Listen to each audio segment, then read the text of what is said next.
nous évoquons maintenant la Gambie avec cette bavure policière lors d'une manifestation. 2 jeunes hommes ont été tués lundi par la police gambienne lors d'une manifestation de villageois contre un site d'extraction de sable qui, selon eux, pollue la rizière environnante.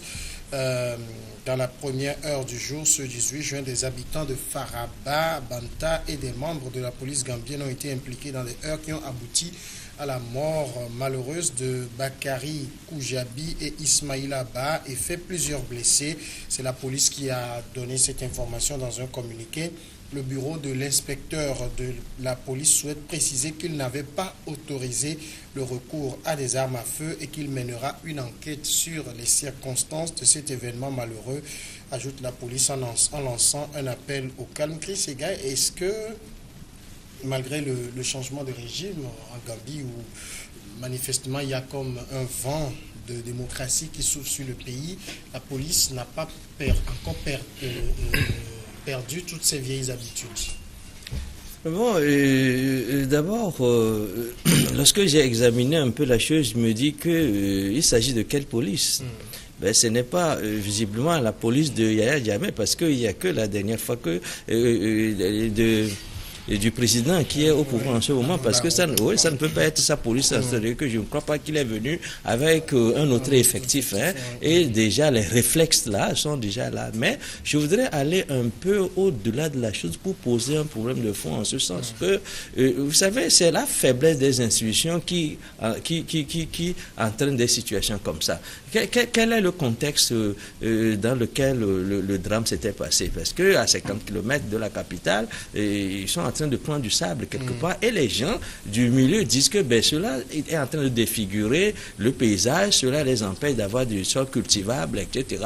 C'est un peu ce qui se passe au Togo. Vous vous rappelez que à 50 km, à 45 km de la capitale, vous allez voir que dans certains villages sont absolument méconnaissables parce qu'on a creusé un peu partout et n'importe comment. Les paysans qui vendent leur terre pour juste quelques francs, après, ils se retrouvent avec un paysage défiguré, ils n'ont plus d'espace pour faire leurs champs, etc. C'est exactement le problème là qui se pose en Gambie. Et les paysans se disent que les paysans ayant appelé en vain l'autorité qui devrait s'occuper de la chose pour que ce phénomène-là cesse, ne voyant pas qu'il a une solution en vue, ils ont voulu se faire justice en interdisant tout simplement l'extraction du sable. Et c'est dans ce contexte-là que la police était intervenue. Et comme d'habitude, ceux qui ont ces camions-là, qui prennent du sable, etc., sont des gens qui ont un peu les moyens et qui généralement soudoient la police et puis tout cela, et puis ils continuent.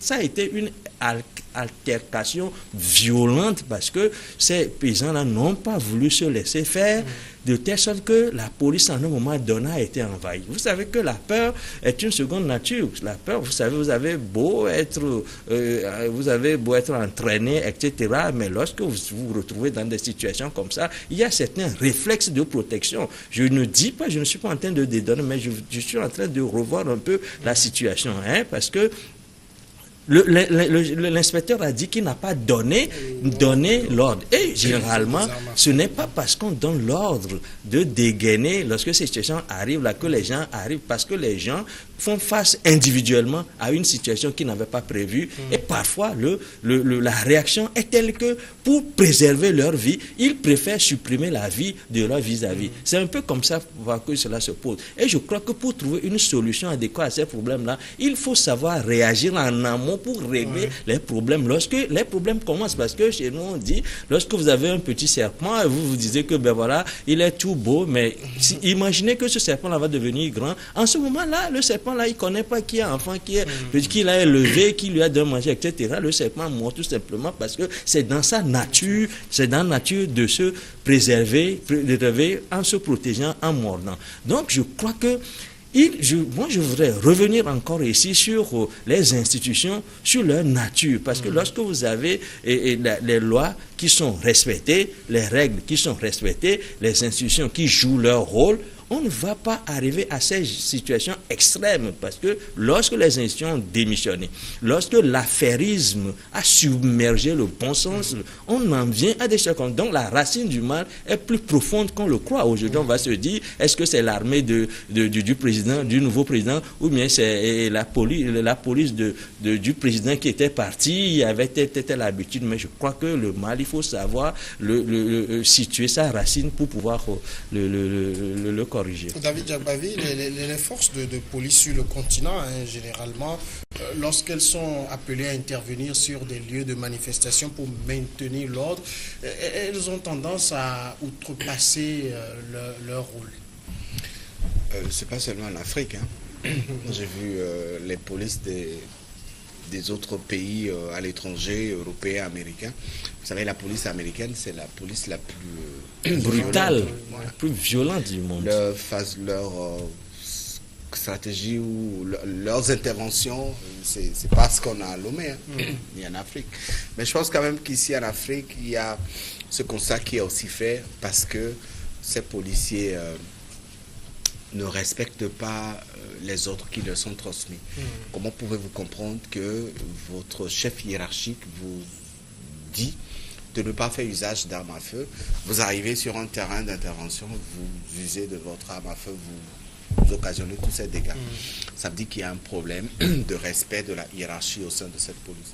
Et ça renvoie à ce qui s'est passé avec le départ de Yaya Jammeh, puisque au sein de l'armée gambienne aujourd'hui, au sein de la police et de la gendarmerie de ce pays, il y a encore les éléments incontrôlés de Yaya Jammeh qui continuent encore par poser des actes antipatriotiques et tout. Donc ça anéantit l'effort qui est fait aujourd'hui par l'actuel président pour changer les choses, redonner espoir au peuple gambien. Ça va prendre du temps, mais je pense quand même que avec la force de l'autorité, ces pratiques vont devoir s'arrêter, puisque ça ne sert à rien d'aller intervenir dans une zone où les réclamations que posent les populations sont normales, parce que c'est une question de vie, c'est une question de santé, c'est une question d'environnement, et que la police intervient, que la police se met à tirer sur des gens à balles réelles et aller jusqu'à provoquer des morts, des décès au sein de la population. Cette situation risque d'échapper au contrôle de la police et risquerait fort de provoquer une situation qui n'arrangerait personne. Donc aujourd'hui, il faut que ces policiers qu'on envoie à des interventions dans ce pays qui est encore fragile, parce que la Gambie est toujours assez fragile. Il faut un peu de temps à l'actuel président pour asseoir véritablement les bases.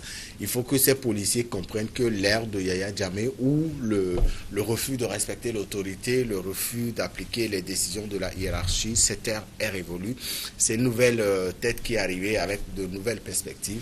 Il faut penser d'abord, parce que la police, son rôle premier, c'est de défendre et de protéger la population, au lieu de faire tuer ces populations pour des réclamations qui sont normales, qui vont dans le sens de sauver des vies humaines. Parce qu'on parle d'eau, on parle d'une zone qui est poussiéreuse, qui est mal entretenue, parce qu'en amont, on est en train d'extraire du sable et ce gravier laisse des déchets dans l'eau et dans l'environnement.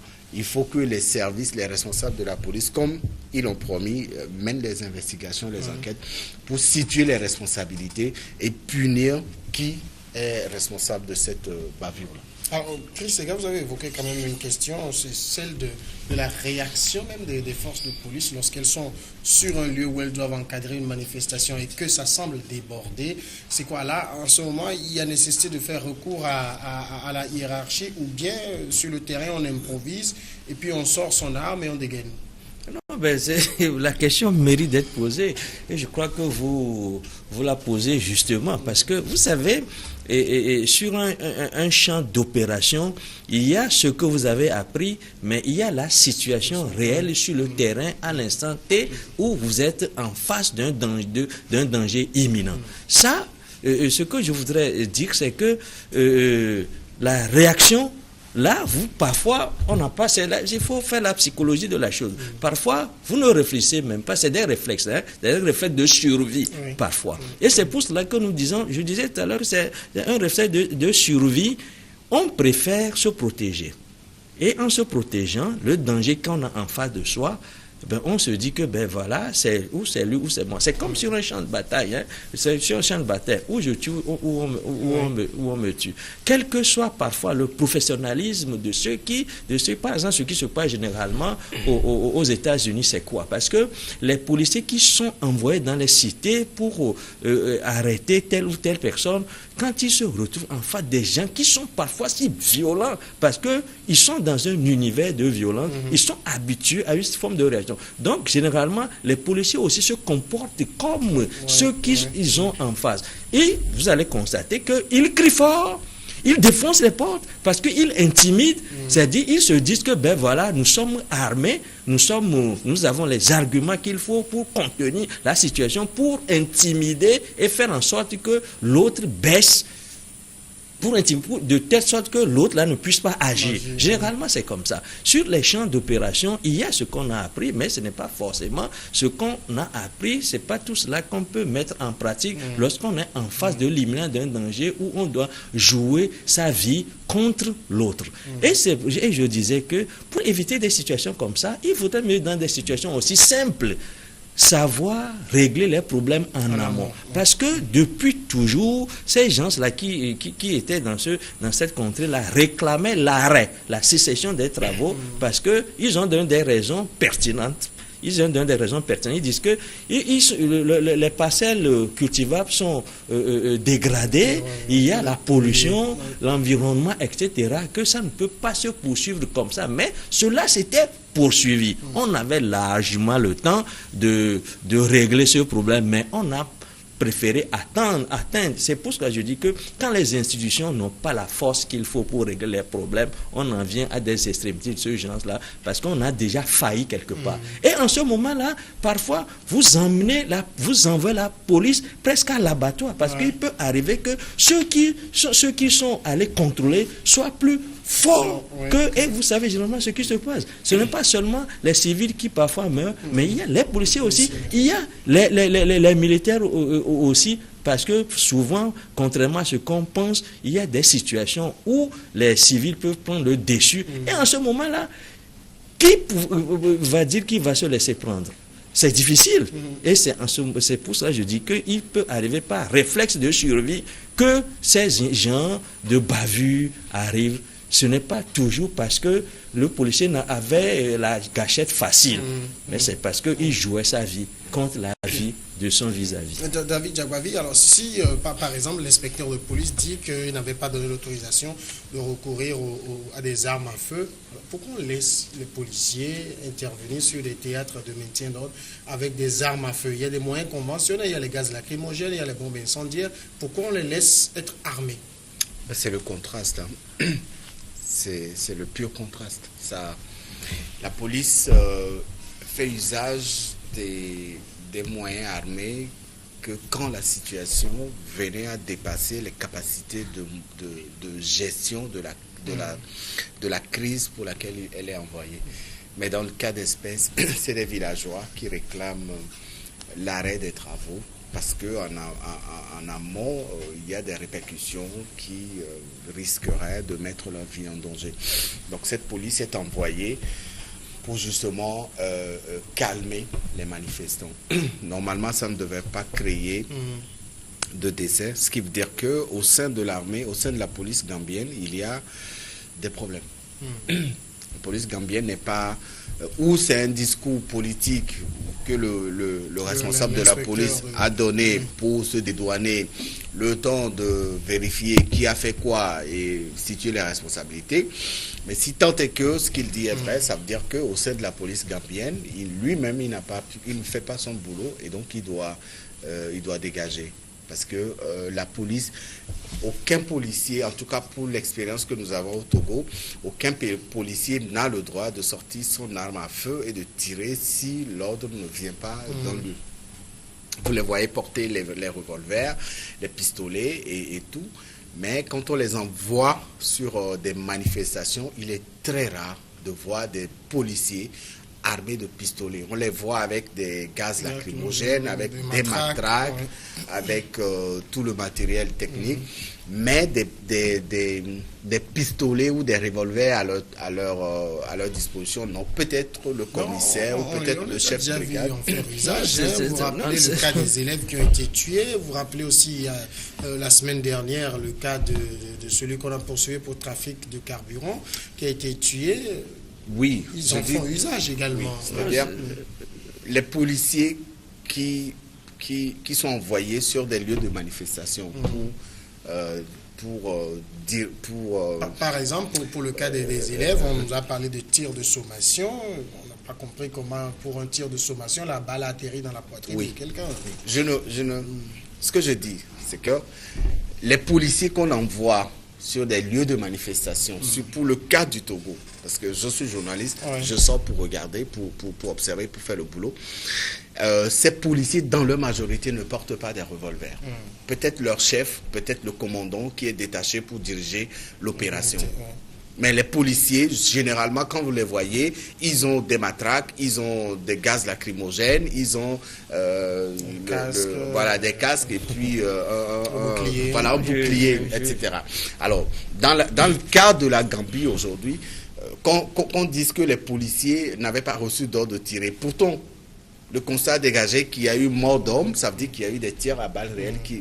Et donc, il faut que les enquêtes soient faites et que les responsabilités soient situées. Si c'est le chef de la police qui n'a pas pu gérer ces éléments, ou si c'est lui qui est responsable, si c'est quel policier qui est responsable, que les responsabilités soient situées et que justice soit rendue à ces pauvres. Je voudrais dire qu'il serait très difficile, voire même impossible, qu'on dise que les policiers qu'on envoie sur les lieux de manifestation, qu'aucun d'eux ne soit armé. Parce que je n'ai pas dit aucun. Non, je ne dis pas que la majorité ne sont pas armés. Alors là, il faut préciser que c'est même pour des raisons pratiques et professionnelles qu'il y en a parmi eux qui soient armés, et bien armés d'ailleurs, parce que lorsque vous allez sur des champs comme ça et que, par exemple, ce n'est pas forcément un manifestant, et imaginons que quelqu'un se met à tirer, on fait quoi?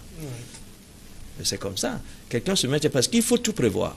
Parce que lorsqu'on envoie les policiers sur les lieux de manifestation, on prévoit toutes les cas, tous les cas de figure, toute éventualité. C'est pour cela que c'est vrai que ceux qui font corps à corps avec les manifestants, ils ne sont pas armés, parce que ce sont eux qui sont en première ligne. Mais pour parer à toute éventualité, par exemple, des gens c'est peut-être un débile qui va se servir de cette manifestation-là pour faire la pause, je ne sais pas, aux forces de l'ordre, vous allez constater tout de suite que celui-là va se mettre à tirer, on ne va pas quand même le calmer, l'arrêter avec des matraques.